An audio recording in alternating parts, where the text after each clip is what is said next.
चलिए नमस्कार दोस्तों। उम्मीद है आप लोग बेहतर होंगे और आने वाला जो भी प्रतियोगिता परीक्षा है, एग्ज़ाम है, उसके तैयारी में पूर्ण रूप से लगे हुए होंगे। तो उस एग्ज़ाम के लिए ये कैप्सूल का काम करेगा या कैटेलिस्ट भी कह सकते हैं। और हम लोग को हमेशा ध्येय रखना है कि जब तक तोड़ेंगे नहीं तब तक छोड़ेंगे नहीं। ये जब अर्थात कि जब तक हम लोग एग्ज़ाम को पास नहीं कर जाते हैं तब तक हम लोग को छोड़ना नहीं है। हम लोग को बिल्कुल पूर्ण रूप से तैयारी करते हुए रहना है।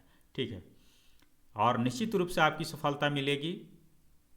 तो चलिए, T20 सीरीज का पहला प्रश्न है और इसमें वैसे प्रश्नों को लिया गया है जो आने वाले एग्जाम में पूछने की संभावना ज़्यादा है, और कुछ प्रश्न ऐसे हैं जो एग्जाम में पूछे गए हैं। तो पहला प्रश्न है, गुप्तकालीन साहित्य का स्वर्ण युग किसके समय को कहा जाता है? तो ऐसे भी गुप्त काल में साहित्य जो था वो बिल्कुल पराकाष्ठा पर था, अर्थात कि बहुत ही ऊंचाई पर जा चुका था। तो उसमें ए है चंद्रगुप्त प्रथम, बी चंद्रगुप्त द्वितीय विक्रमादित्य, सी है स्कंदगुप्त, डी है कुमारगुप्त। तो ये जो पराकाष्ठा सबसे अधिक किसके काल में था वो बताना है। तो ये इसका आंसर हो जाएगा बी, अर्थात कि चंद्रगुप्त द्वितीय विक्रमादित्य। चंद्रगुप्त द्वितीय को ही विक्रमादित्य बोला जाता था। ठीक है, और इस समय के महत्वपूर्ण साहित्यकार कालिदास थे, और वैज्ञानिक में कह सकते हैं कि आर्यभट्ट थे। आर्यभट्ट का संबंध भी गुप्त काल से ही था। चलिए, दूसरा प्रश्न है, मुद्रा राक्षस नामक भारतीय नाटक की पृष्ठभूमि है? देवसुर संग्राम, बी राक्षस और राजकुमारी की प्रेम कथा, सी एक आर्य पुरुष और नर्तकी की प्रेम कथा, डी चंद्रगुप्त मौर्य के राज तिलक के दौरान साजिश। तो ये पुस्तक पहले जानकारी ये ले लीजिए कि किनके द्वारा लिखा गया है। अगर आप लोग की जानकारी है तो कमेंट सेक्शन में इसको कमेंट कीजिए, और ऐसे मैं इसकी जानकारी दे देता हूँ। विशाख दत्त मुद्रा राक्षस पुस्तक के लेखक थे, और मुद्रा राक्षस का पृष्ठभूमि जो तैयार किया गया था, चंद्रगुप्त मौर्य के राज तिलक के दौरान साजिश हुआ था, उसके पर मुद्रा राक्षस नाटक लिखा गया था। और इसके लेखक विशाख दत्त हैं। चलिए तीसरा प्रश्न पे चलते हैं। भागवती सूत्र किस धर्म से है? इसका संबंध किस धर्म से है? तो ए है हिंदू, बी बौद्ध, सी जैन, डी इनमें से कोई नहीं। तो भगवती सूत्र का संबंध जो है, ये सुनने में लग रहा है कि हिंदू धर्म से इसका संबंध होगा, लेकिन ऐसा है नहीं, यह है जैन धर्म से। चौथा प्रश्न है, किस राज ने शक, यवन, पल्लव, निदूषण और त्रिसमुद्र तोय पितवाहन की उपाधि धारण की थी? ए है गौतमीपुत्र सतकर्णी, बी अशोक, सी पुष्यमित्र शुंग, डी कालाशोक। तो ये जो उपाधि धारण करने वाला राजा था वो गौतमीपुत्र सतकर्णी था। ठीक है, चलिए पांचवा प्रश्न, सिंधु घाटी सभ्यता में मातृदेवी के साक्ष्य कहाँ नहीं मिले हैं? ए लोथल, बी रंगपुर, सी कालीबंगन, डी हड़प्पा। तो नहीं मिलने वाला जगह सिंधु घाटी सभ्यता में कहाँ नहीं मिला है मातृदेवी का साक्ष्य? तो ये रंगपुर में नहीं मिला है लोथल, कालीबंगन, हड़प्पा। हड़प्पा सभ्यता में द्वात के निशान कहाँ मिले हैं? द्वात का प्रयोग किया जाता था हड़प्पा सभ्यता में। तो हड़प्पा सभ्यता जो है वो ये ऑप्शन हो गया ए में हड़प्पा, बी लोथल, सी कालीबंगन, डी चहुंदड़ो। तो डी इसका आंसर हो जाएगा, अर्थात कि चहुंदड़ो में द्वात का निशान मिला है। पुरानी सभ्यता की जानकारी हमको हड़प्पा साह के माने खुदाई से प्राप्त होता है। हमारी सभ्यता कैसी थी। तो ये सबसे पहले हड़प्पा का खुदाई किया था और इसको खुदाई करने वाला, इसके बारे में जानकारी देने वाला हड़प्पा का ये दयाराम साहनी था। चलिए अगला प्रश्न पे चलते हैं। गुप्त काल में वलाधिकरण कौन था?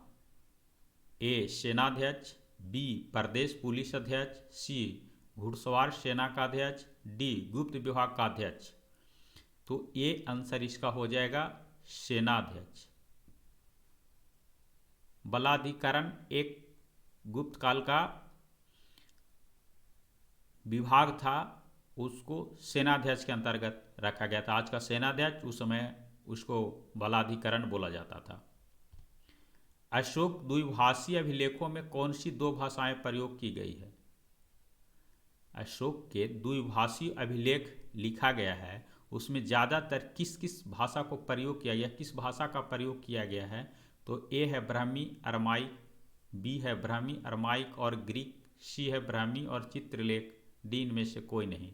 तो इसमें द्विभाषी लिखा हुआ है, लेकिन इसमें 3 भाषा का प्रयोग किया गया है, ब्राह्मी, अरमाइक और ग्रीक।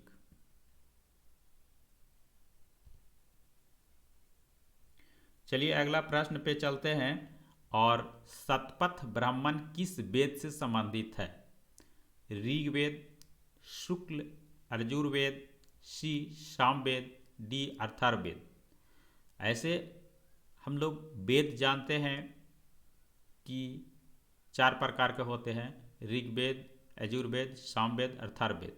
ये भी बहुत ये याद रखने की चीज़ है, यह परीक्षा में हमेशा पूछते रहता है। तो सबसे पुराना वेद ऋग्वेद और सबसे बाद का वेद अर्थात कि सबसे नया वेद अथर्ववेद, ये भी याद रखना है। तो इसका आंसर जो शतपथ ब्राह्मण है वो यजुर्वेद में मिलता है, इसका संबंध है।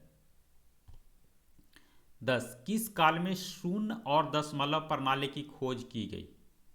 ए गुप्त काल, बी मौर्य काल, सी वैदिक काल, डी मौर्योत्तर काल। तो इसका आंसर ए होगा गुप्त काल। गुप्त काल का संबंध आर्यभट्ट का संबंध गुप्त काल से था और इस आर्यभट्ट ने ही शून्य और दशमलव प्रणाली की खोज किया था। शून्य के खोज भी आर्यभट्ट ने किए थे, दशमलव प्रणाली भी आर्यभट्ट ने लाए थे। तो इसका आंसर गुप्त काल होगा। उत्कृष्ट जल सेना के लिए निम्नलिखित में से कौन सा वंश जाना जाता है? ए चेर, बी चोल, सी पल्लव, डी चालुक। उत्कृष्ट जल सेना, तो इसका आंसर बी होगा चोल। चोल वंश ऐसा था जिसका फैलाव जो था श्रीलंका, जावा द्वीप, सुमात्रा तक था। और सुमात्रा और श्रीलंका और जावा द्वीप, ये तीनों जगह जो था वो पानी से होकर के जाना पड़ता था, इसलिए जल सेना इसका बहुत मजबूत था, इसलिए वहाँ पे शासन कर पा रहा था। राजगृह की स्थापना किसने की? ए बिंबिसार, बी अजातशत्रु, सी अशोक, डी प्रसेनजीत। तो इसका आंसर हो जाएगा ए बिंबिसार। अर्थात कि राजगृह जो जगह है, अर्थात कि आज का राजगीर है, और ये बिहार में नालंदा डिस्ट्रिक्ट में है।